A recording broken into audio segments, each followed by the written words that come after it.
Presented by Martin Harris Construction. This is the VGK Rookie Camp 2021 edition inside City National Arena. Just shy of 30 players are on the ice taking their first strides at the 2021 professional season. Some are recent draft picks, others prospects who have signed some mid-range draft picks. But what they all have in common is 90% of these players have never been through a process like this due to the COVID pandemic. We have not had a rookie camp for the last couple of years. To bring you above the ice surface here at City National Arena inside Studio 31, Darren Millard, along with the voice of the Henderson Silver Knights, Brian McCormack. Nice to be with you. This is a great opportunity. On-ice session at City National Arena, directed by the coaches of the Henderson Silver Knights, Manny Vivros and his crew, before the team departs for the rookie tournament, which will be held in Arizona this year. A lot's going to happen in the next few days. A lot's going to happen, and I'll tell you what, it's just such a nice way to a nice orientation, really, for the players, of course, but even for us. It's great to be back at the rink. It's great to see, meaningful on-ice sessions once again. And as you mentioned, there are a lot of players who haven't been here before, but everyone has the dream of being a Vegas Golden Knight someday, and for some players, that day might be sooner than others. But there's a ton of potential, and, speaking of people around the organization, for them, as you mentioned, there haven't been a lot of opportunities like this over the last couple of years because of the unique circumstances. For a lot of the scouting staff and management, it's almost like having, your new toys for the first time. They're here, they're getting acclimated, and it's an in-person look for the entire organization, so it's a really fun weekend. A couple of players like Caden Korzak, the team has been able to put their hands in and around his development with Henderson and the VGK and the taxi squad. Peyton Krebs, certainly. Jack Dugan played for the Henderson Silver Knights. Others, and again, majority of them, this is the first time where they've had full control of what they're going to do because they've been with their club teams over the last couple of years.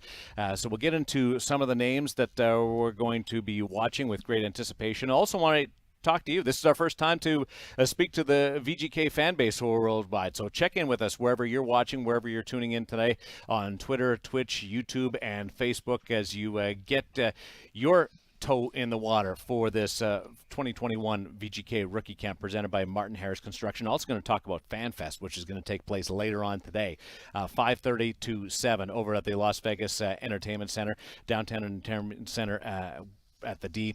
We are going to be broadcasting live on the VGK Insider Show from 4 to 6 on that. So a lot going on today. But, Brian, just a big picture, and then we'll zero in on some of what we're going to witness over the next couple of days.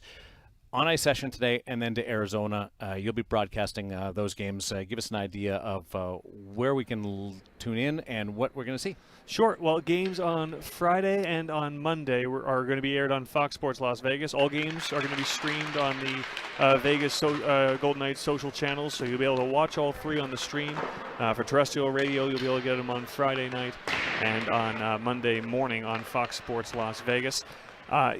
You've been around hockey for a long time, both pro level, prospect level. You understand what these kinds of rookie tournaments allow for. The only one I've ever been able to be a part of prior to now, I got to go to the Traverse City tournament a couple of years ago.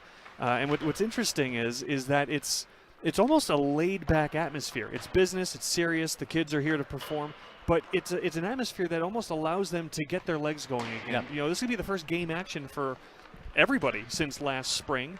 And last year, of course, being so unusual for so many of these younger players, whether they're playing in Europe or shortened junior seasons, this is going to be an opportunity to start this year with structure and do it in the presence of people like Will Nickel, who does such a great job with the development of these players. So I think this weekend is going to be a lot of fun. It's going to be great for the fans again to see hockey again and to see these players put their best foot forward. But, I think it's a really good opportunity for everyone to be together, for the staff to have their eyes on these players in person, but for these players to get themselves going and get themselves ready for a main camp and to make their case for this October where they're going to be. And to do so in a setting that is going to be a little more casual, I guess, than maybe some of the prospect tournaments that were involved prior to their draft. 4 teams involved in that tournament in Arizona this weekend, so an opportunity to see the Vegas Golden Knight rookies and prospects involved in game action on Friday, Sunday, and Monday morning for the Vegas Golden Knights. And what we see right now is just a wrap-up of this work. VGK insider Gary Lawless will pop by in just a little bit with some of the big-picture stories for this season. But to give you an idea of how much has changed since the last time the Vegas Golden Knights did this, the Henderson Silver Knights didn't exist. Yeah.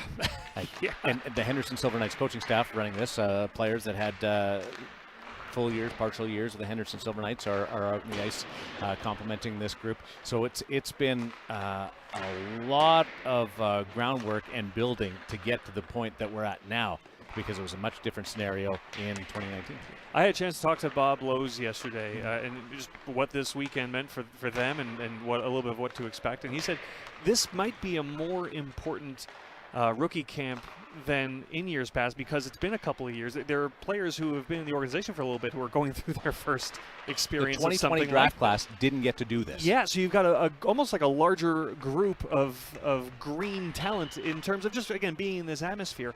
And when you have that kind of bulk of newer faces, I don't know that it's having worked with the HSK staff, Manny Viveros and Jamie Heward, Joel Ward. These are guys who they're exactly who you want someone to meet for the first time when you're making a first impression. You know, talking to them, talking to Will Nichols, so often they talk about, you know, as a coach at the development stage, part of it's the X's and O's, part of it's almost like being like a guidance counselor. You want these players to be able to come to you. So, you know, they're having the AHL staff do these games, and it's not just because they're available. It's because these are excellent people to get their hands in the clay right away for the greater VGK organization.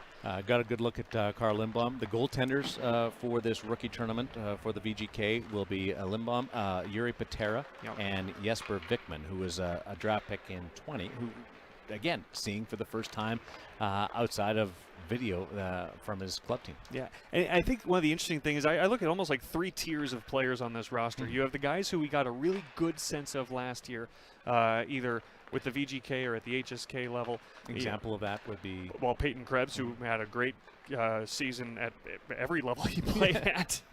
You would think all that tumult of going to the AHL, to the Bubble Western Boy League, last year, and starting with the World Juniors, absolutely. And he just not only excelled, but he dominated everywhere he went. Caden Korzak had a tremendous stint in the AHL, surrounded by a WHL stint. So you have players like that. You also have guys who, even where they were, I'm sure we're going to talk a lot about Lucas Cormier, who had a phenomenal year last year in junior. But then you have your players, at least from an HSK perspective, at the pro level perspective, who joined midway through the year. Your Marcus Kelly's, your Peter Dilibatores, you know, who you're going to say, like, okay, we got a taste of them last spring. What kind of growth did they have over the summer? Pavel Dorofeyev as well, who had real great flashes, and Maxim Marashev in that list as well. Guys who came mid-season and dug right in and made a contribution on what was a playoff run for the HSK. And then you have your brand new draft picks, the guys who this is their first taste of NHL hockey and the pro life. So, you know, I think you're going to gain. Dean. It was Zach Dean, of course. Yeah. Zach Dean, Daniel Chayka, just to name a couple, you know, and guys from the 2020 draft class who didn't have this experience before. So we're going to learn different things from all people. You know, there's going to be different expectations for Zach Dean this weekend, I imagine, than for Jack Dugan. So that'll be fun to keep an eye on. What do you think? You've been around rookies. You've talked to players who have gone through this process. It's tough to try and figure out what's going through their minds right now. Yeah.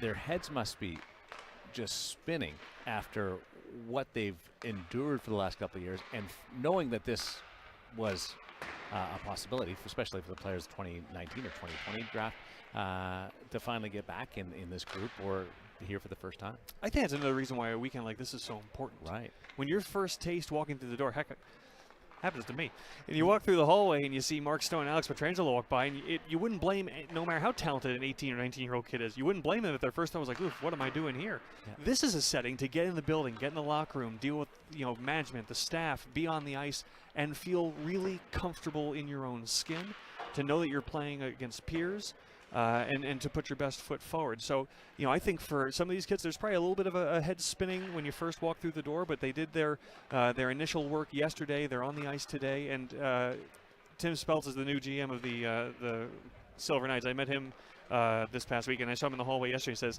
just ear-to-ear smile. He says, hockey players love playing hockey. And that's what I've seen more than anything else the last 36 hours. Just a lot of smiles, and I think people, again, are happy to be in a setting that just feels a little closer to normal once again, and to have this on the calendar. We've only really missed one training camp. Yeah. But it feels like more than that.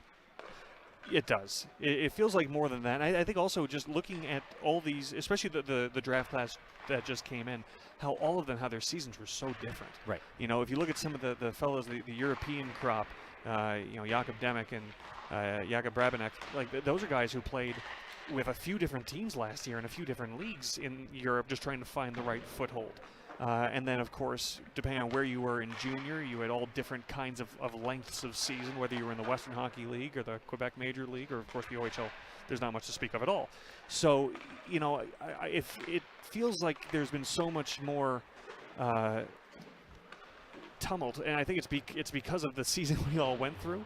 But all the more important that we have a weekend like this where for some of these players there was a lot of opportunity to see them in person. For some players, I'm sure there was more tape than live viewings.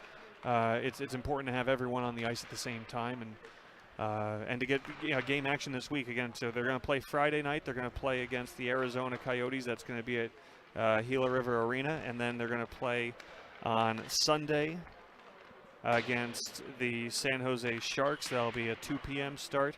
And then on Monday morning at 11 a.m. against the LA Kings. Those latter two games will be at the Ice Den practice facility. But 3 games to get the wheels going. Gila River Monster, or Gila Monster on hockey, asks us via Twitch, which hockey sounds have you missed most this summer? Check in with us, VGK Worldwide, where you're watching from right now, or send us your questions, your comments. How nice is it to be back watching practice again? But what hockey sounds have you missed? It's the ambient sound. I think you have the same experience I do. You're getting ready for a game. You just got your head down on the laptop, and you're just hearing things go around. So that ping off the post, I can hear it right now. That's kind of what I miss. The boards rattling. It's I'm not a big yoga guy, but if I was, I wouldn't need the birds chirping or the babbling brook. That's what I'd want. No Enya. You replace Enya with post and glass. And I can't sing along to that. Right?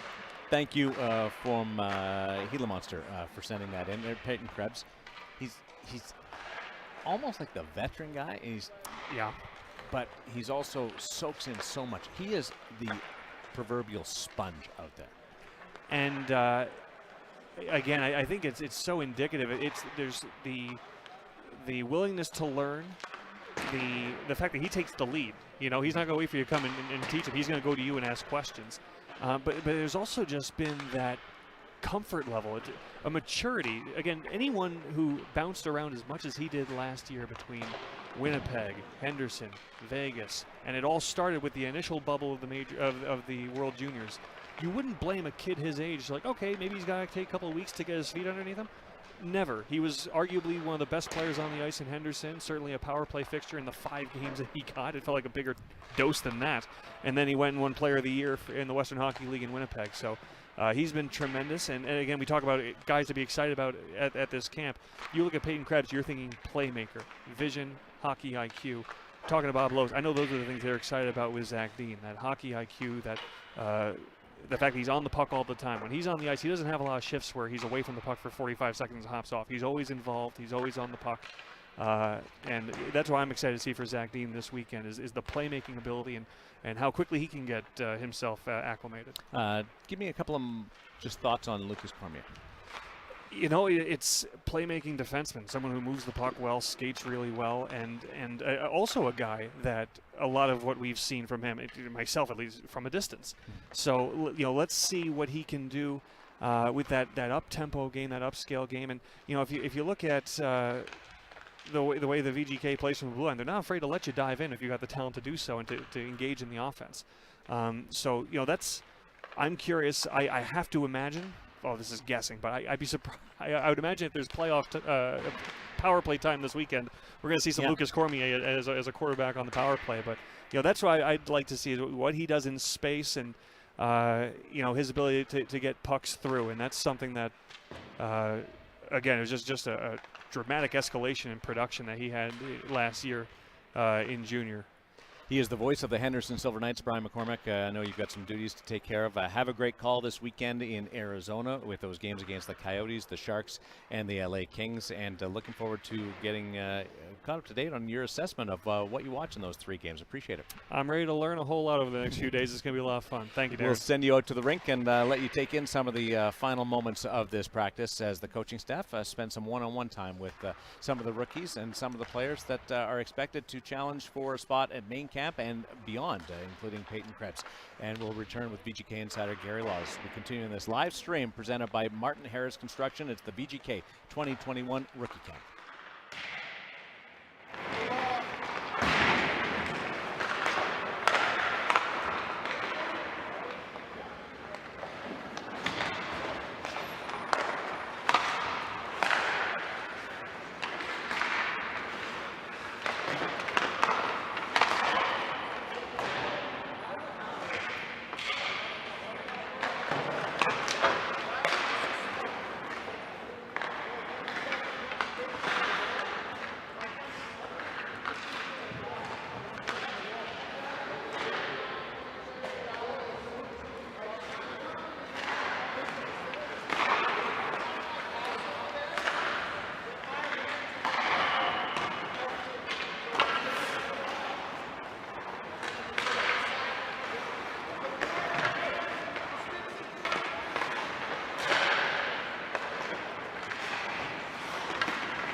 Informal part of Rookie Camp continues in the City National Arena as we broadcast from Studio 31. This is the first part of a busy day, and we really jump into it with both feet.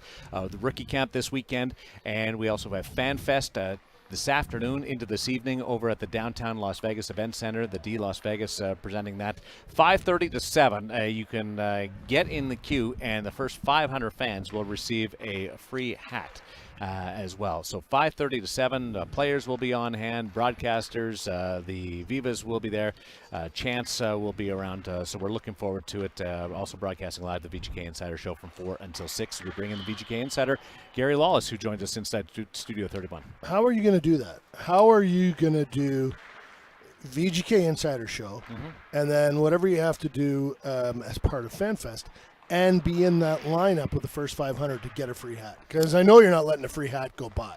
No, I have somebody in the lineup for me. So you've paid someone to stand in the lineup. So you're actually paying for that. So this is the way it's going to work. I'm going from 4 until 6 on the radio. Okay. I have somebody in line to get the free hat at 5:15. Yep. And then from 6 until 7, I'll be part of FanFest. So come on over. If you're in and around the Las Vegas area, come over and say hi to us. I've been listening to the show probably 3 nights this week while I was in the car. I was able because you're running around doing hockey stuff. Able to tune in and listen for a while. Chapman and Wallace are pretty good.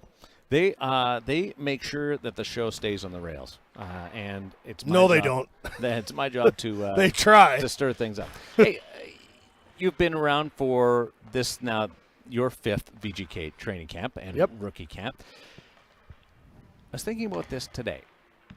Is the franchise now a mature franchise in the sense that The NHL roster is for sure. and the between the prospects, now you've gone through 4 drafts, 5 Yeah, drafts. for a long time, for lots of time last year, the Golden Knights were atop their division, or near the top of the division because it was weird because Colorado was over there. Yeah. Vegas just missed out on the President's Trophy, and Henderson was atop the American League for huge tracks of last season as well. So that would tell you that both rosters are mature.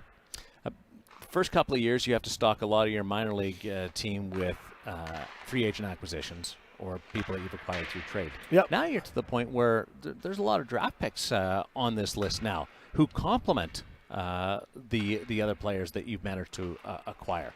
Yeah, well, when you look at this list, 1, 2, 3, 4, 5, 6, 7, 8, 9, 10, 11, 12, 13, 14, 15, 16, 17, 18, 19, 20, 21, 22, 23, 20, 24 I have no idea where he's going with this. are entry draft people, guys that were selected by the Golden Knights in one entry draft or another. Right. So that supports your point. Big picture. Yeah. What are you looking at through now and into training camp? What are the sort of stars beside the different points that Gary Lawless is really focused on? Well, at the NHL level, listen, Marc-Andre Fleury was traded this summer, so you have to really look at the goaltending situation. I think Robin Lehner is going to be tremendous this year. I think there's a couple of things through no fault of his or Mark's. It was never a comfortable situation. They might have been comfortable. People around them might not have been comfortable. Fan base wasn't comfortable. Media wasn't comfortable. So now it's Robin's. He's the number one guy here. Mm-hmm. I talked to a former NHL goalie, a really good former NHL goalie the other day, and he said to me, when I played, you had to have a number one in the regular season. And we played, I played 58, 60, 61 games. That was the way it was. Yeah. And then when the playoffs started, the net was mine. And that was it. Like, the only way someone else would get in the net is if I got hurt or if we were getting bombed or if we were bombing someone. And, it was a situation where coach thought, I can give him 20 minutes off here. It's 7-0 going into the third. I can give him a break. He said, now... he said, if I was a head coach, I would split the season up. He said, my number one would play between 50 and 52 games, and that's it. And the first 40 games of the year would be split 20-20. The starter would play 20, the backup would play 20. And then the back end of the season would be 30 for the starter and 10 for the backup. He said, no, that's if you're a playoff team and you are right from the start and you don't have to, you're not in a push to get in, or you're not so far ahead at the end that you can, rest the guy a little bit, but you still have to have him ramped up when the playoff starts. So that's a real interesting area for me. Nolan Patrick and Brett Howden and where they fit in, and I'll put Peyton Krebs in that list as well. Where those three centermen figure in. I think that's really fascinating. Dylan Coghlan is a big story for me. I think that he's got an opportunity to take a job, to say, yeah, okay, you have me as number 7. I'm going to play in your middle pairing. I'm going to play in your bottom pairing. I'm going to signed the 2-year deal yesterday. Yeah. I think there's tons of upside there. I think he could be a special player. He's got a bomb of a shot. He's a tremendous passer. And he'll step up on people. He's not a crusher, but he's got a little bit of edge in his game, and will belt you, which I think is, to me, if you're building a defenseman, that's what it is for me. You look at what you're seeing this weekend with rookie camp, and I want to just try to put it into some perspective for people. The last time that this happened, Gary, you were part of it in Anaheim. Anaheim. And the players that took part in that tournament were the Hags, the White Clouds, the players that put themselves in position and are now part of the full-time lineup with the National Hockey League team.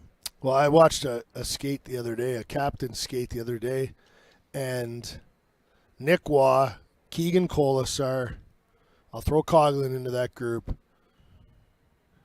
White Cloud and Haig were all kind of on the ice at one point in time, and I just was like, wow, that's a bunch of really good young players that just, like you're saying, not too long ago, were on this list, the rookie training camp list, and now they're big pieces of the Golden Knights puzzle. The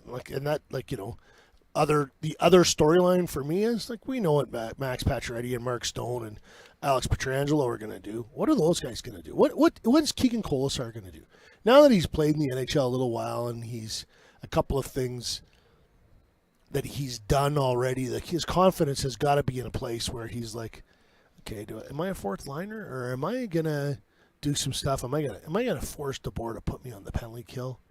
Or am I going to, in the preseason, am I going to get a look on the power play and get into that net front position, be immovable, and tip in a point shot and have the light bulb go off in their heads like, well, maybe he can do that? Like Nick Hague, go back to the playoffs last year when he fought Marcus Foligno. I don't want Nick Hague to go out there and get in a bunch of fights, but if he shows that willingness a little bit early on this year, people are just going to leave him alone, stay away from him. Like he fought one of the toughest guys in the National Hockey League, and it was a draw. So, when you pick a fight, you want to win. You don't want the other guy to hate you. No one wants to get punched in the face, and no one wants to take a note on that one. Yeah. Just because the last time I picked a fight was with you at FanFest a couple of years ago, and that's not what you want to happen. And I didn't win. So what I'm saying is that if you get in, if he builds that into his game a little bit, and all of a sudden people are like, when Nick Hague goes back to get the puck, I am not running him, because if I do, he might grab me and I might end up with a broken nose or a black eye. Or I'm not advocating violence here, but this is the National Hockey League. It's a game played with violence and aggression, and that intimidation factor is part of it. Mm-hmm. It all of a sudden, guys slow up a little bit, and then the Hague goes back and gets the puck with time and turns around. There's a reason Chris Pronger never got hit from behind when he played in the NHL, because if you hit him once, the next time you got a chance, he gave you, they call it a souvenir. He gave you a mark with his stick or with his elbow or whatever. Dirty, mean son of a gun, right? Fantastic. One of my all-time favorites, not just because he played for the Peterborough Petes. Martin Harris Construction presenting the 2021 Rookie Camp as we look forward to this weekend. The first on-ice session has just taken place. Luigi on YouTube is watching in North Carolina, so we thank you for tuning in today. FanFest today. It's back. It's so cool. And it won't be quite as interactive as the last time, but the players are going to be there. There's going to be some Q&As. There's going to be some gifting going on. There's going to be some fun. It'll be really cool. First time in a long time that VGK fan base has been able to, this afternoon, be able to lay eyes on these players. We won't touch fans, but we'll feel fans. Like we're going to be in the same place as them. You'll be able to see them. Like in a game situation, but it's, the players are locked into the game. We're locked in doing our things. We're there to look at you and say hi and react to your, to how you're feeling, and it'll be really cool. That is coming up this afternoon from 5:30 until 7 at the Downtown Las Vegas Center, presented by the D Las Vegas. Thanks to everybody for making that happen. Looking forward to it. And again, so much happening in that 90-minute span. You want to get in the line early, social distance, make sure that you're protecting yourself. First 500 fans get a free hat. And then we will turn the page to the rookie tournament tomorrow night, 7:30. That starts in Arizona at Gila River Arena, and all three games, Friday night, Sunday afternoon, and Monday morning will be live streamed on Twitter, Twitch, YouTube, Facebook, the VGK social channels with Brian McCormack, and the Friday and the Monday game will be on the radio. So a lot happening around the VGK, and the scouts are in town, like all the hockey. My daughter has 3 games this weekend. Mm-hmm. Like Ready for that? First one's 7 o'clock on Saturday morning in Henderson. Well, So we live on this side of town. So it's she's got to be there for 6:30. you know what you do? You download the VGK Insider podcast For what? to listen on the drive over and get into that hockey vibe. She's got to listen to rock. She's got to listen to. She's got to have her pump up tunes on. Hey, Good to see you, good kid. to see you too. All right. There's Gary Lulls, the VGK Insider. Thanks for joining us for this initial skate, the twirl, the outing for the prospects, the rookie tournament heading off to Phoenix and Arizona. FanFest is next up, 5:30 to 7 o'clock tonight. That's presented by the D Las Vegas over at the downtown Las Vegas Events Center. Thanks to Martin Harris Construction as well for making all this possible. From Studio 31, on behalf of Brian McCormack and Gary Lawless, I'm Darren Millard. Hope you enjoyed this live stream, the first of many as we launch our way into the 2021-2022 National Hockey League VGK season.